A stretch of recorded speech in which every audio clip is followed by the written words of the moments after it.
primeiro lugar, bem-vindo à Resistência no YouTube.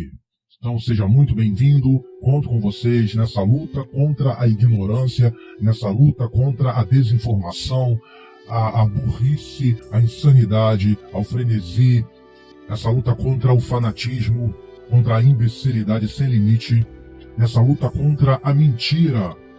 Bom, vou começar falando por ele, pelo filósofo Paulo Giraldelli. É muito bom começar por ele, porque ele é uma pessoa que está aí na resistência, que ele bate nos argumentos, que ele desmonta a parte da argumentação dessa chamada extrema-direita, dessa bizarrice que a gente vê, e tanto é que eles não conseguem debater o filósofo, porque justamente ele vai em cima do argumento deles e mostra como que é ridículo a argumentação deles, como que é fraco, e aponta os riscos que essa extrema-direita, aparentemente tão inofensiva, tão bem intencionada, qual o verdadeiro risco que ela pode causar. Nesse vídeo ele fala sobre o risco das instituições republicanas. Aqui no Brasil ele tem risco, existe esse risco, ele tem medo que a nossa instituição republicana se enfraqueça e dê lugar mais uma vez à ditadura, uma ditadura totalitária, num Estado antidemocrático. E por que isso? Porque a gente deve ter um Estado republicano, defender o Estado, as instituições republicanas. A instituição republicana, ela dá força às leis. É quando as pessoas e os cidadãos respeitam as leis. Quando o Estado e toda a máquina do Estado, ela respeita a lei, ou seja, o homem ele não tem o poder. O que tem poder é a instituição. Certo? Num Estado totalitário, não. Manda quem pode, obedece quem tem juízo. Quem não concorda, leva a couro, leva a paulada. Esse é o risco que a gente está correndo. Ele alerta sobre isso, ele fala também sobre a questão ideológica, a crítica que o Brizola faz dentro do campo político, e ele refaz essa crítica num aspecto filosófico, que é a questão da nossa sociedade ela estar muito mais voltada à questão dos números. Né? Então, da mesma forma que ele fala também que existem condições que são as mesmas condições que nós tínhamos na época que houve o golpe militar. A gente tinha o tecnocrata, a gente tinha o político corrupto e a gente tinha o militar. Né? Então você tinha aí condições que hoje a gente tem também. E de novo o risco de enfraquecer a instituição republicana e dar lugar à ditadura. Ele fala sobre o pensamento de ver tudo em forma de números, né? Então, quantos morreram? 1 ou 1 milhão? Né? Quantas pessoas foram no protesto? Quem matou mais? A direita ou a esquerda? A gente está sempre preocupado com os números, quando na verdade a gente deveria estar preocupado com a questão em si. Matar é errado, seja 1 milhão, seja 1 bilhão, seja quanto for. E a gente não está preocupado com a questão. Ele fala sobre o fato de ter ido lá protestar lá fora, nos Estados Unidos, e lá mesmo sendo o centro do capitalismo, o centro de toda essa ideologia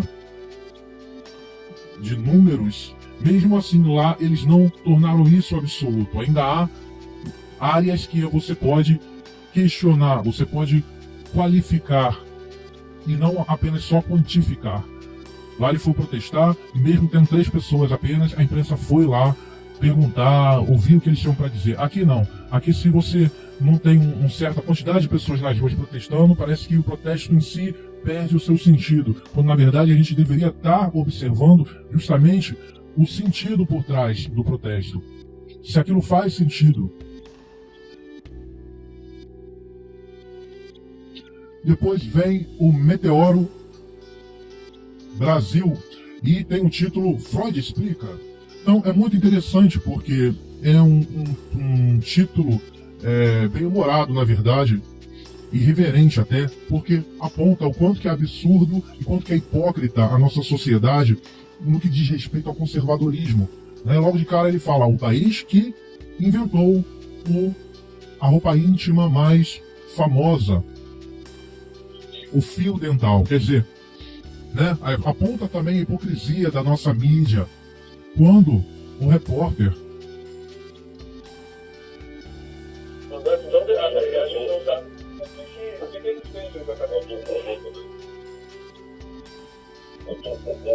quando o Nivaldo Pereira ele aponta a questão do fato de nós termos um candidato eleito por suas ideias conservadoras que era um ator pornô. O absurdo deveria chocar, indignar a todos que têm um pouquinho de senso crítico e principalmente a chamada imprensa, a chamada mídia, a chamada formadores de opinião, né? A princípio, o formador de opinião tem que ter uma opinião, mas parece que na Globo você não tem opinião. Você tem formador de opinião, mas quando você tem uma opinião, ela fica no isolamento, no ostracismo, nas sombras.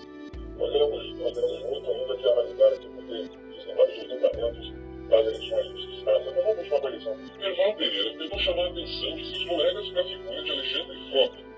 Então é realmente bizarro, né? Depois o próprio Nivaldo Pereira ele tenta chamar, ele faz um questionamento com o próprio Bolsonaro sobre o fato dele toda hora estar falando de homossexualismo, né? Aponta para a homofobia, né? Para a hipocrisia desse cidadão, agora presidente, mas de novo ele é ignorado.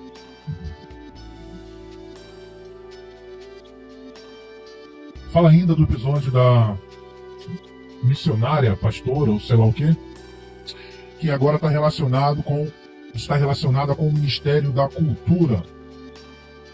Uma senhora que disse que viu Jesus subindo no pé de goiaba e ela questionava se Jesus podia subir, ela ficava preocupada, uma coisa absurda, né? Quer dizer, o vídeo faz uma análise da mentalidade da nossa sociedade, não apenas da nossa sociedade, mas da nossa mídia, da nossa imprensa. O quão alienados estamos. Será que Freud explica isso?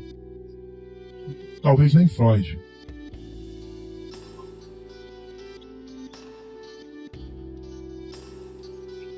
Henri Bugado fala sobre debate e agressividade verbal, argumentação.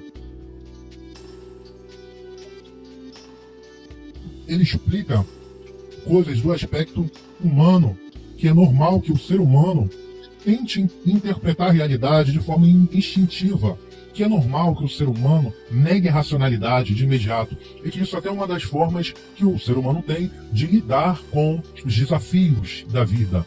Ele diz que a mente humana ela é preparada para sobreviver, certo?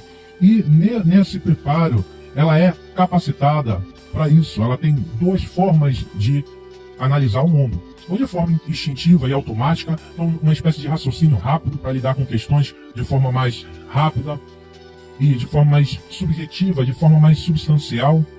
E uma outra forma que é usada pela ciência, que é uma forma mais analítica, mais demorada, onde você introduz o método científico, o acúmulo de informações, de dados. Nessa forma, onde você usa mais a razão, há um esforço maior para você interpretar a realidade, até mesmo um esforço mental.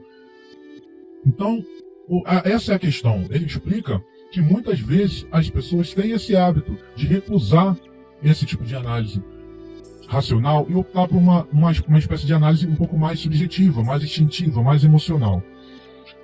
Ele fala também sobre a estratégia que alguns têm de usar a agressividade para desviar o foco da argumentação.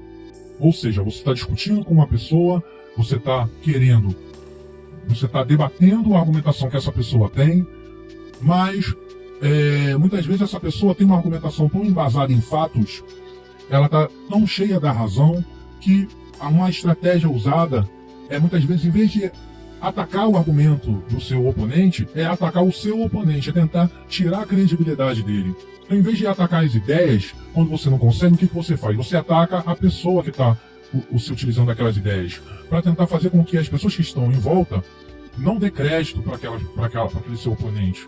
Isso é uma estratégia, mas que na verdade não é bem uma argumentação. Muitos fazem isso, Nando Moura faz isso, Olavo de Carvalho, tentam de toda forma debuxar, fazer uso de piadinhas e de todo tipo de agressividade para poder tirar o foco do tema em si, o foco daquilo que se está falando para a pessoa, tentando ridicularizá-la e fazer com que aquilo que ela esteja falando, por consequência, também perca a sua validade. Eu gosto de lembrar o fato da época dos sofistas, que você tinha Sócrates, e Sócrates, que era um cara amigo da verdade, a filosofia significa isso, ser amigo da verdade. Sócrates era contra os filósofos que não tinham a preocupação com a verdade. Aqueles filósofos que queriam apenas vencer debates. Na época, era o início da democracia, lá na Grécia. E existiam os chamados sofistas, filósofos versados na arte de convencer.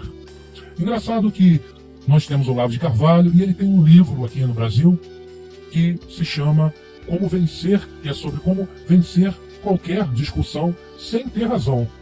Quer dizer, o próprio livro dele já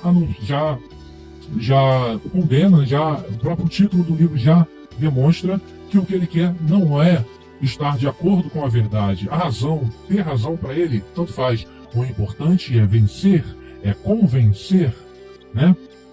Quer dizer, é um sofista pós-moderno. O que Sócrates e os verdadeiros filósofos diriam diante de Olavo de Carvalho.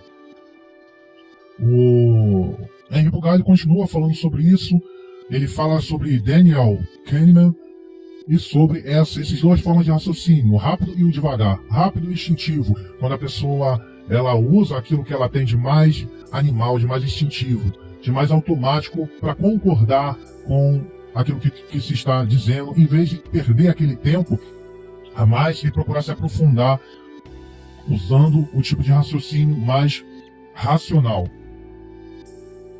E ele fala também sobre, de forma indireta, sobre a MBL, sobre essa tentativa que há de reinventar a história que se está tendo agora no Brasil, de tentar forçar uma barra para criar uma nova versão da história, certo?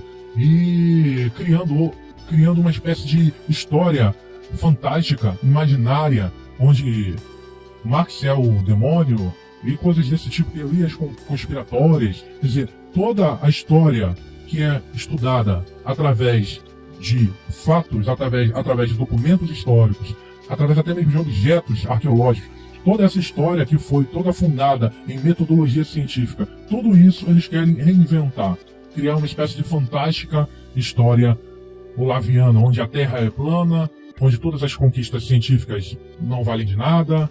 É tudo, na verdade, uma grande teoria da conspiração, né, de milhares de pessoas vindas, sei lá, do inferno. É uma coisa muito absurda. E tem como objetivo deixar o cidadão mais burro, mais conformado, mais amedrontado. Uma típica estratégia fascista. Uma coisa que surpreende um pouco. Mas tudo bem. Tem ainda o jovem Samuel Borelli, que fala sobre um vídeo do PC Siqueira, onde ele reupou um outro vídeo do canal Normose. E nesse vídeo, o canal Normose, ele aponta as estratégias sujas e desonestas de marketing do Nando Moura. Ele tem um curso e tem ganhado muito dinheiro. E o nome do curso é Mestres do Capitalismo, onde ele ensina os seus seguidores a ficarem ricos, a serem verdadeiros especialistas do mercado capitalista, o que é uma verdadeira mentira. O que o canal mostra claramente é que o Nando Moura faz, é o que todo marqueteiro inescrupuloso tem feito aí na internet afora, tentar se aproveitar da vontade de crescer na vida de pessoas ingênuas que acreditam no discurso do Nando Moura, de que se você simplesmente acreditar e se esforçar, você vai em pouco tempo se tornar rico, se tornar um especialista em ganhar dinheiro. Quando na verdade isso não é uma verdade.